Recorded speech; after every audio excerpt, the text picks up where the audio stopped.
tribunal de la télé, hein, tranquillement, vous êtes installé chez vous, comme tous les soirs à 21h sur People 24, mais vous le savez, l'émission est rediffusée, 4 fois par jour, donc vous pouvez pas la rater. Elle est diffusée précisément à 21h bien sûr, mais à 23h55, à 7h30 et également à 12h30. Le principe c'est très simple, chers amis téléspectateurs, c'est une émission dans laquelle vous, téléspectateurs, vous venez sur nos plateaux et nous débattons ensemble de l'actualité de la télévision, des médias, mais également de faits d'actualité qui vous interpellent et dont vous souhaitez parler avec nous ici sur notre plateau. Je vais vous présenter nos téléspectateurs, vous les avez vus en début d'émission, mais ils sont toujours là. Il y a Gwenaëlle à ma droite, on applaudit bien fort. À côté de Gwenaëlle, elle est là, elle s'appelle Aïcha. À côté d'Aïcha, elle est là, c'est Christelle, que vous avez reconnue. Face à Christelle, il est là, c'est Sylvain, qu'on applaudit bien fort. Merci. À côté de Sylvain, il est là, mais lui, il a même plus besoin de le présenter, c'est Vincent Roncelli. Et à côté de Vincent Roncelli, elle est là, elle s'appelle Naomi.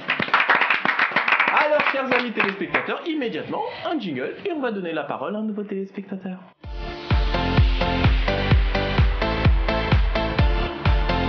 On est là tranquillement dans le tribunal de la télé. Vincent, c'est à vous. Vincent, de quoi vous voulez nous parler? Eh bien, je vais vous parler d'une influence qui a l'air de marcher sur internet, c'est le rat dentiste. Alors, si vous n'avez plus de dentifrice ou de brosse à dents, mais que vous avez un rat, bah éventuellement ça peut vous aider.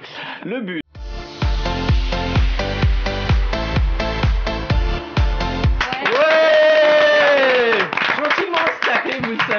C'est le tribunal de la télé, tranquillement, vous êtes installé chez vous, comme tous les soirs à 21h sur People 24, mais vous le savez, l'émission est rediffusée, 4 fois par jour, donc vous pouvez pas la rater. Elle est diffusée précisément à 21h bien sûr, mais à 23h55, à 7h30 et également à 12h30. Le principe c'est très simple, chers amis téléspectateurs, c'est une émission dans laquelle vous, téléspectateurs, vous venez sur nos plateaux et nous débattons ensemble de l'actualité de la télévision, des médias, mais également de faits d'actualité qui vous interpellent et dont vous souhaitez parler avec nous ici sur notre plateau.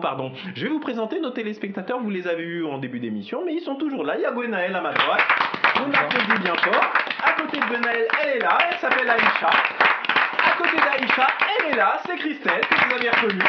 Face à Christelle, il est là, c'est Sylvain, qu'on applaudit bien fort. Merci. À côté de Sylvain, il est là, mais lui, il a même plus besoin de le présenter, c'est Vincent Roncelli. Et à côté de Vincent Roncelli, elle est là, elle s'appelle Naomi. Alors, chers amis téléspectateurs, immédiatement, un jingle, et on va donner la parole à un nouveau téléspectateur.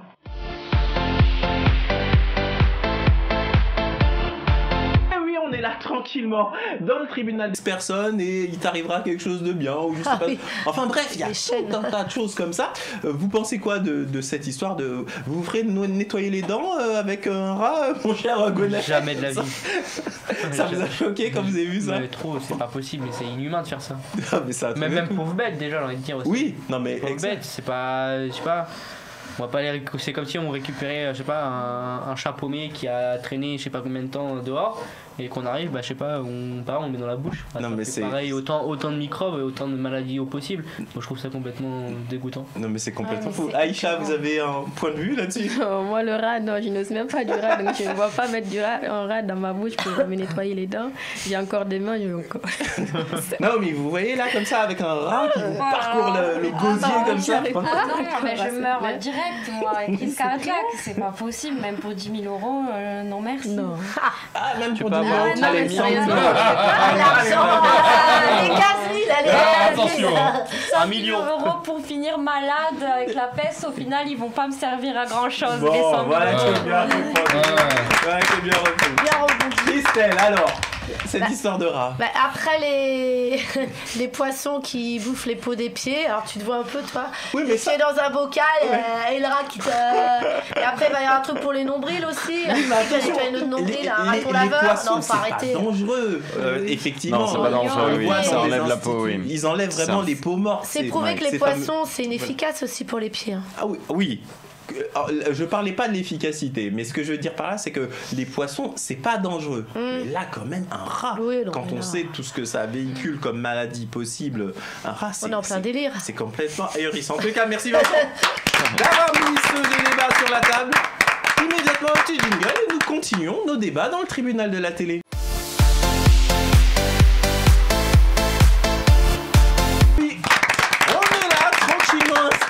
Vous êtes bien dans le tribunal de la télé. Le principe de l'émission, vous le connaissez désormais. C'est vous, chers amis téléspectateurs, vous allez vous inscrire tout simplement du côté du site internet de la chaîne à l'adresse www.people24.tv et vous allez dans la rubrique casting et vous venez ici sur notre plateau et nous bavardons un petit peu de tout.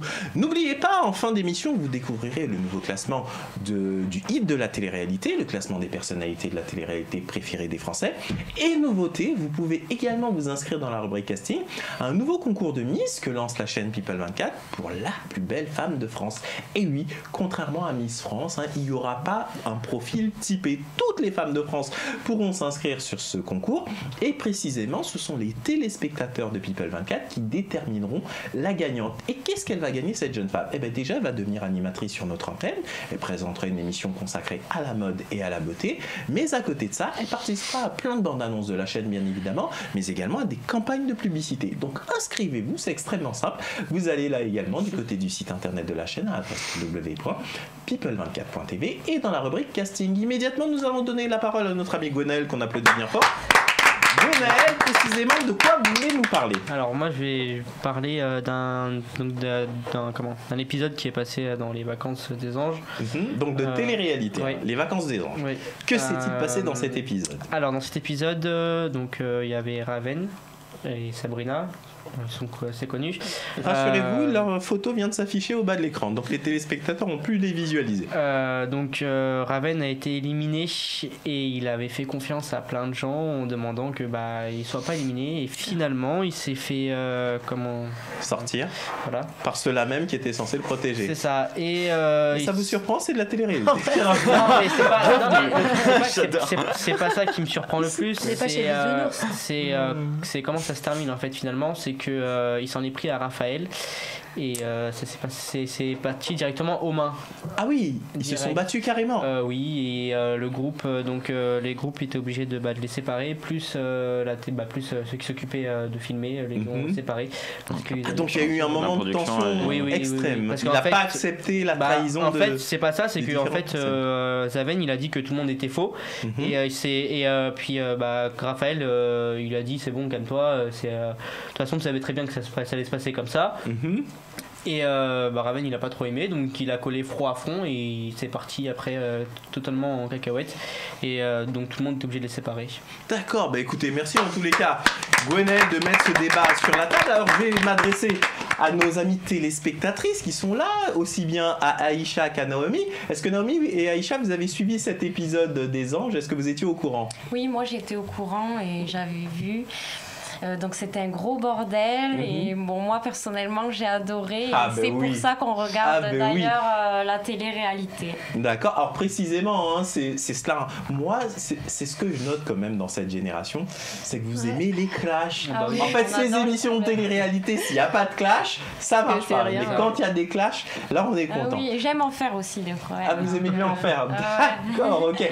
Alors précisément, comment dire, donc le fin du fin, c'est qu'il est quand même parti à la fin. Oui, il a été éliminé, donc il est parti, mais en fait, je vous explique. En gros, il s'était fait éliminer une fois, après il est revenu, et là il s'est fait rééliminer une deuxième fois et il a pas accepté, et c'est là en fait que c'est parti en cacahuète, et puis c'est passé. Ça lui avait pas suffi quoi. Entre Raven et Raph, en sachant que Raph il a été sympa, il a juste voulu calmer le jeu en disant oui mais bon c'est bon, ta femme elle est là certes mais calme quoi, déstress, c'est pas la peine de t'énerver pour ça. Et il a pas aimé, il était toujours dans le coup de la colère et puis c'est parti en cacahuète. Mais c'est le Raph de notre ami Aïcha? Oui. Oh là là là là, non, si c'est le Raph de notre ami Aïcha, vous avez forcément une réaction. Moi je trouve que Raph il a raison de lui calmer et tout. Après faut pas qu'il prenne la tête, c'est de la télé-réalité, de toute façon il faut s'attendre à ça aussi. Bon, en tous les cas, les amitiés, la vengeance, l'aigreur, etc. La télé-réalité, ça donne un sacré exemple. Quoi qu'il en soit, nous passons immédiatement à un jingle et on continue nos débats dans le tribunal de la télé.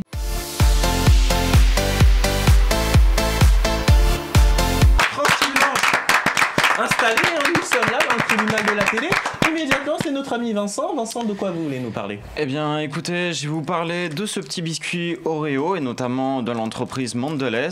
Car faut-il manger des Oreos? Telle est la question. Car apparemment, Greenpeace a mis en avant que cette entreprise déforestait beaucoup de forêts, notamment en Asie du Sud-Est. Ça a impliqué en une année la déforestation de 25 000 hectares. Tout ça pourquoi? Pour créer de l'huile de palme et pour surtout enlever les animaux qui en faisaient partie, qui étaient à cet endroit en tout cas de culture. Donc le problème, c'est que ça pollue la planète, ça fait du mal aux animaux et il y a eu donc des revendications qui ont été faites en France dans près de 300 magasins je vous propose de regarder les tweets de l'actualité de la semaine sur cette entreprise.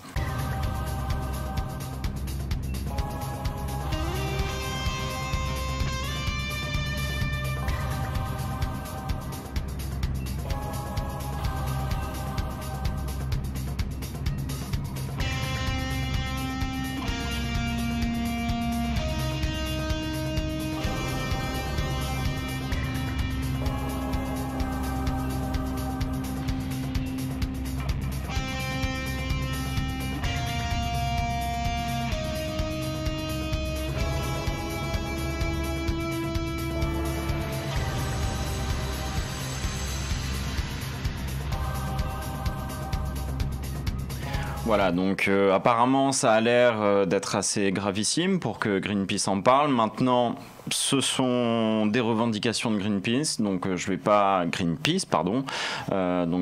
affirmer, mais en tout cas il y a beaucoup d'informations qui en tout cas pensent que c'est le cas, que l'entreprise déforeste beaucoup d'hectares pour juste ce petit biscuit qu'on mange, donc attention à ce qu'on consomme. Mais que dit la direction de cette entreprise? Ils n'ont pas réagi à ce buzz négatif? Non, ils n'ont pas réagi. Pour le moment, ils laissent couler donc cette affaire, cette information, et voilà, on n'a pas plus d'informations, mais c'est pour l'huile de palme. D'accord. Alors, étant donné qu'on n'a pas plus d'informations, on va suivre en réalité ce dossier. On en reparlera, Vincent, en espérant que la direction de cette entreprise finisse par réagir. Mais écoutez, immédiatement, c'est un nouveau jingle et nous poursuivons nos débats. Et oui, on est là, tranquillement installés. Vous êtes bien dans le tribunal de la télé. Hein. Vous le savez, il y a des sujets légers, des sujets sérieux. Et à présent, d'ailleurs, Aïcha, vous voulez nous parler d'un sujet extrêmement lourd. Oui, il s'agit de l'excision. Pour ceux qui ne savent pas, l'excision, en fait, ils pratiquent plus en Afrique de l'Ouest et tout.